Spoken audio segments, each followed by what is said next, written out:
bien salut tout le monde, c'est Redbone. J'avais dit que je le ferais, et donc aujourd'hui on va se faire une sorte de conclusion de Star Wars Clone Wars. Alors de base, je comptais en fait en faire 2 vidéos, parce que tout simplement je comptais vite rattraper avant la saison 7, mais bon, le fait est que j'ai réussi à rattraper la saison 7. Bon, c'était un peu trop tard, je l'ai rattrapé hier on était le jour de la force, bon, j'ai pas eu le temps en même temps de tourner cette vidéo, bref. Star Wars Clone Wars. Pour ceux qui ne connaissent pas ce que c'est Star Wars Clone Wars, c'est une sorte de récit qui se passe entre le 2 et le 3 de Star Wars, qui va même jusqu'au 3, jusqu'à la fin du 3. Bref. À première vue, quand j'ai commencé cette série, bon déjà j'ai juste en fait un simple DVD, et quand en fait j'ai commencé à regarder ces premiers épisodes, pour moi, je trouvais pas ça ouf. De base en plus je connaissais pas, pour moi il y avait rien que l'histoire originelle de Star Wars, donc avec 1, 2, 3, 4, 5, 6 avec Luke et tout ça, et donc le reste qui vient après, bref. Et en fait j'imaginais pas qu'il y avait un univers étendu Star Wars, donc je parle également de Mandalorian, Star Wars Clone Wars du coup. Il y a aussi Clone Wars classique mais sans le E. Il y a également la série Rebels d'ailleurs, que je pense une fois que j'aurai fini je vous ferai une sorte de mon avis là-dessus. Mais c'est vrai qu'en fait je m'étais pas trop, j'ai pas trop regardé Star Wars Clone Wars, c'est pas un truc qui, tout simplement qui m'attirait. Et donc je me suis dit, ok, vas-y Redbone, tu commences. J'ai commencé, j'avoue qu'en fait les 3-4 premiers épisodes, c'est pas non plus le truc de ouf. Faut continuer un peu. Ce qui est intéressant en fait, c'est de savoir en fait tout ce qui s'est passé dans la guerre des clones, parce qu'en fait nous on nous explique pas dans la guerre des clones. Tout ce qu'on sait c'est juste on arrive à la fin d'une guerre et c'est tout ce qu'on nous explique. Alors que dans Clone Wars, on est vraiment plein dedans jusqu'à la fin de la guerre des clones. Donc en fait, je trouve que déjà ce qui est intéressant en fait, c'est d'explorer d'autres planètes, parce que c'est vrai qu'on restait sur pas mal de planètes dans Star Wars. Voilà, il y avait vraiment à chaque fois même si on voyageait quand même, il y avait des planètes qu'on connaissait pas trop. Et là, ce qui est intéressant, c'est de découvrir de nouveaux peuples. On a découvert les Twi'lek qu'on connaissait quand même déjà, mais on a découvert du coup en fait peut-être pas les origines, mais on a vu où est-ce que les Twi'lek habitaient, où est-ce que Dark Maul de base a été enlevé pour se faire tout simplement devenir un Sith. Donc ça en fait j'ai bien aimé, parce qu'en fait vraiment on explorait en fait les bas-fonds de Star Wars.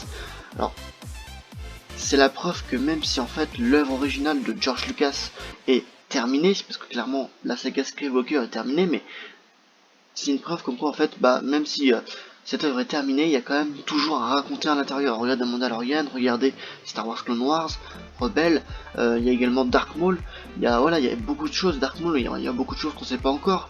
On l'a vu dans Han Solo Story, mais il y a encore, il faut faire le lien entre Star Wars Clone Wars et du coup Han Solo.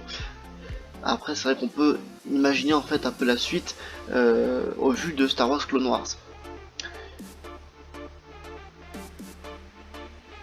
Alors qu'est-ce que j'en ai pensé, comme je vous l'ai dit en fait, tout simplement de Star Wars Clone Wars. Pour moi c'est une très très bonne série, qui vaut vraiment le coup d'œil, qui vaut vraiment la patience, parce qu'à la fin on a un beau résultat. Je trouve qu'il y a certains épisodes qui sont assez longs, enfin, même si c'est du 20 minutes, j'ai trouvé des fois un peu ennuyant. Pour moi on aurait pu en fait faire obstacle dessus. Après, bon, j'avoue que les meilleures saisons sont les 5 jusqu'à la 7. Mais après, le reste c'est plus pour nous montrer, apporter déjà le récit Dark Maul, nous montrer tout simplement les univers étendus, les planètes aux alentours, les diversités, les biomes, ce genre de choses. Alors j'avoue qu'en fait moi j'ai toujours cru, jusqu'à ce que je découvre du coup l'univers étendu de Star Wars, qu'honnêtement, comme la plupart des gens qui vont regarder Star Wars, que Dark Maul était mort.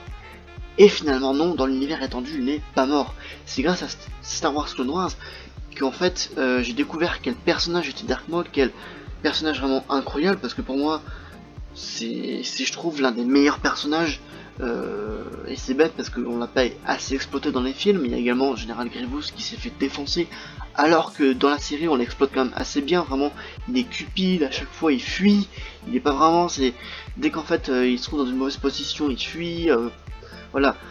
C'est ça en fait que j'ai bien aimé voir, la vraie face des personnages. Et également les origines story de Dark Maul, d'où est-ce qu'il venait. Bon après on n'a pas eu vraiment de flashback, mais vraiment, on savait du coup en fait, on savait en fait également qu'il venait de Datomir, enfin, on a su grâce à ça qu'il venait de Datomir, que voilà, il avait une sorte de frère.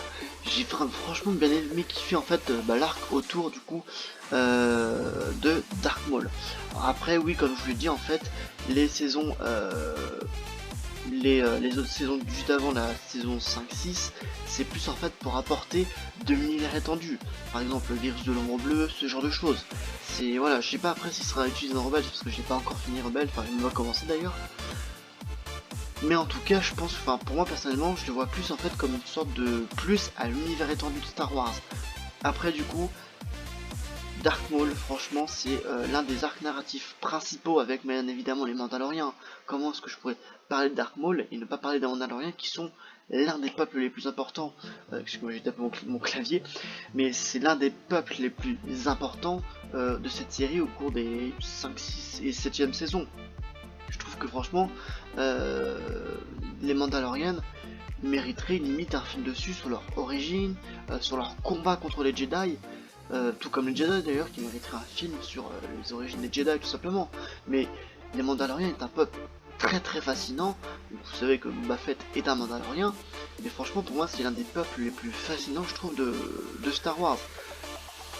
Parce que tout simplement ils sont bourrés de technologie, bourrés de... Enfin, ils sont toujours ancrés dans l'histoire. Regardez, du coup, la Star Wars Clone Wars avec les Mandaloriens sont très présents.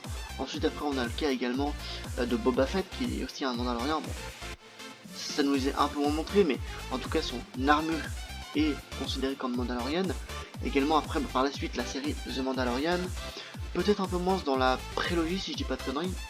Apparemment on verrait le vaisseau de Mondo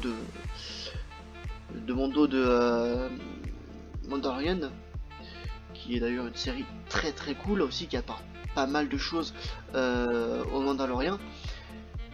Mais pour moi en fait c'est un peuple très très important. Bah regardez, c'est un peuple fondateur même des clones, c'est grâce à eux. Sans Boba Fett, sans l'armure de Boba Fett, sans l'armure des Mandalorian, il n'y aurait jamais eu les clones. Donc pour moi c'est voilà, c'est l'essence même en fait, mais aussi également de l'armée de la République. Donc vraiment les Mandalorians, je trouve qu'en fait Mandalorian ainsi que Dark Maul, ça nous a montré un truc vraiment incroyable. Également le Dark Saber, qui est l'un des meilleurs sabres laser du monde, c'est le meilleur sabre laser je trouve. Je le connaissais pas jusqu'à la série Clone Wars honnêtement, mais franchement c'est ces personnages principaux qui sont vachement importants. Alors après j'ai bien aimé aussi la saison 7, c'est je pense ma préférée parce que on commence fort avec les... je sais plus comment ils s'appelaient les nouveaux Stormtroopers, les clones excusez-moi, qui sont rouges et tout ça, qui sont une sorte de truc d'élite. J'ai plus leur nom, mais en tout cas j'ai bien kiffé en fait leur tenue, c'était quand même assez stylé. Et ouais, enfin j'ai bien aimé leur présence. Les Bad Watch, pardon, c'est ce que je cherchais. Death Watch c'est autre chose. C'est regardez, il y a dans les Mandalorians, il y a un autre groupe, les Death Watch, qui est aussi ultra important. Bad Watch, du coup, qui eux sont des clones, qui vont aussi quand même apporter leur lot d'importance dans la série, parce que c'est quand même eux qui, franchement, excusez-moi, mais ils sont ultra pétés par rapport aux clones de base. J'ai bien aimé, franchement, qu'ils soient un peu, cette saison 7 en fait, au niveau style graphique en fait, soit un peu retravaillé. Après j'ai également aussi aimé l'histoire entre Ahsoka et Anakin, parce que c'est vrai que dans les films c'est pas montré, et puis ils ont réussi quand même, malgré en fait, parce que je sais pas, ça doit faire bien 10 ans que les films de la...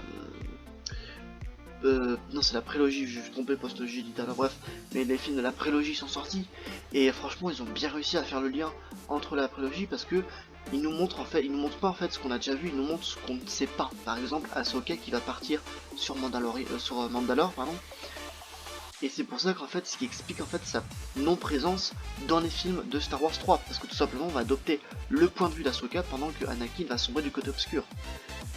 Je trouve qu'en fait aussi après le fait qu'en fait Ahsoka et la relation entre Ahsoka et Anakin était très très bien travaillée, parce qu'il lui donne le sabre laser qui finalement apprend que Anakin en tant que Dark Vador va retrouver plus tard dans la neige dès qu'ils vont se poser, donc à la fin vraiment toute fin, et je reparlerai à la fin de cet épisode magnifique. Voilà, je trouve qu'en fait la relation entre Anakin et Ahsoka était très bien travaillée. bah également en fait ils ont bien fait, en fait ils ont réussi à rebondir sur le fait qu'Ahsoka soit peut-être pas virée, mais c'est elle qui a voulu partir de l'ordre Jedi, donc franchement c'était très bien rattrapé par la suite. Et également les clones aussi, j'ai bien kiffé le fait en fait qu'on s'intéresse à l'ordre 70 parce qu'on aurait très bien pu faire l'impasse, excusez-moi, mais non, j'ai bien aimé en fait l'arc avec le clone 5 qui vraiment peut-être pas pété un câble, mais en tout cas était là, ouais, on a une sorte de puce, ce genre de choses, j'ai bien kiffé ça, et franchement c'était très très bien travaillé. Voilà en fait, pour moi en fait, les points essentiels. Pour moi honnêtement la saison 5, 6, 7, donc avec du coup les Mandaloriens, sont vraiment incroyables.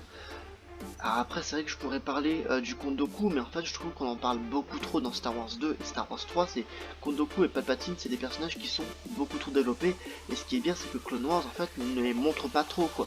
C'est-à-dire qu'en fait on va nous montrer des initiés Jedi, on va nous montrer tout un tas de choses. D'ailleurs il me semble que dès que les initiés Jedi vont recevoir leur Crystal Kyber, ils vont aller dans la grotte où on y va dans le jeu Jedi Fallen Order. Et je trouve qu'en fait le fait de faire une liaison en fait avec les jeux c'est vraiment incroyable, et également avec les films. Ce qui est bien c'est que comme je vous l'ai déjà dit, cette série nous montre en fait ce qu'on n'a pas vu. Et donc je vais parler bien évidemment pour finir cette vidéo de l'épisode 12 qui est tout simplement magique, parce qu'en fait c'est un au revoir en fait, parce que tout simplement, alors je sais pas après s'il y aura une suite, je sais pas, une série Dark Maul ou un film Dark Maul, tout ça j'en ai strictement aucune idée pour l'instant. Mais en tout cas, on va pour l'instant dire au revoir à Ahsoka Tano qui reviendra, on est sûr en tout cas, dans Mandalorian saison 2 qui était prévu pour novembre. Je pense que ça va être décalé l'année prochaine honnêtement avec le Covid-19, bref. Mais en tout cas, on reverra Ahsoka Tano dans l'univers de Star Wars, l'univers étendu de Star Wars. Mais en tout cas, l'épisode 12 est incroyable. Il est très bien maîtrisé, c'est vraiment un adieu. Ahsoka en fait va vite sentir que du coup son maître va basculer du côté obscur, que bah il massacre des dizaines d'enfants, ce genre de choses. Même plus, hein, je crois, je sais plus combien il en massacre, bref. Alors après du coup bien évidemment on nous montre pas en fait ce que deviennent Obi-Wan et Yoda, parce qu'on sait ce qu'ils deviennent finalement. Alors j'ai oublié aussi de parler de Yoda qui apprend comment est-ce qu'on devient une sorte de fantôme avec la force, qu'il apprendra je pense à Obi-Wan. Mais après je trouve qu'en fait l'épisode 12 est très bien maîtrisé parce que vraiment on nous montre Ahsoka ainsi que Rex qui vont fuir en fait tout simplement cet ordre 66. Honnêtement je pensais que Rex allait se faire buter par Ahsoka dans tout dans le genre. Je suis quand même assez content, ça veut dire qu'il y a des chances que je les revoie dans Rebels. De toute façon, je vous ferai une sorte de grosse conclusion de Rebels, tout comme bah, avec cette série. Et pour moi, c'est un très bel épisode, vraiment.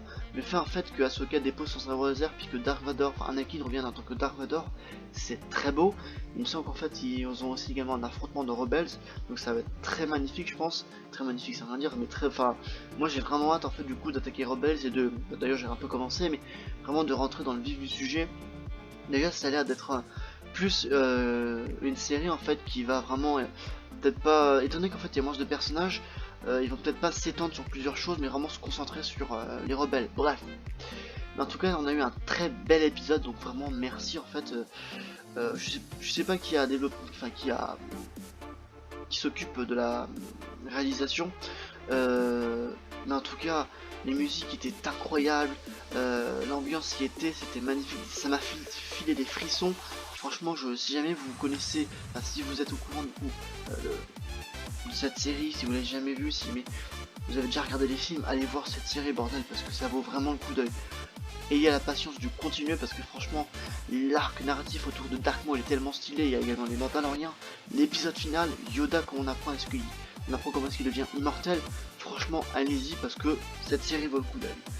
N'hésitez pas à me dire ce que vous en avez pensé du coup de ce petit final de Star Wars Clone Wars qui était magistral. On a eu également aussi la fin du coup, comme vous le savez, de Battlefront 2.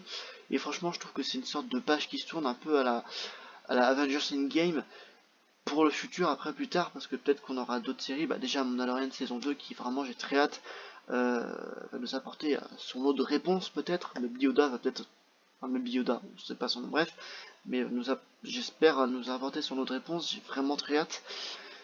C'était Redbone, on se retrouve pour une prochaine vidéo, ciao ciao, à la prochaine, n'hésitez pas à liker si ça vous a plu, à vous abonner si ce n'est pas déjà fait, et que la force soit avec vous.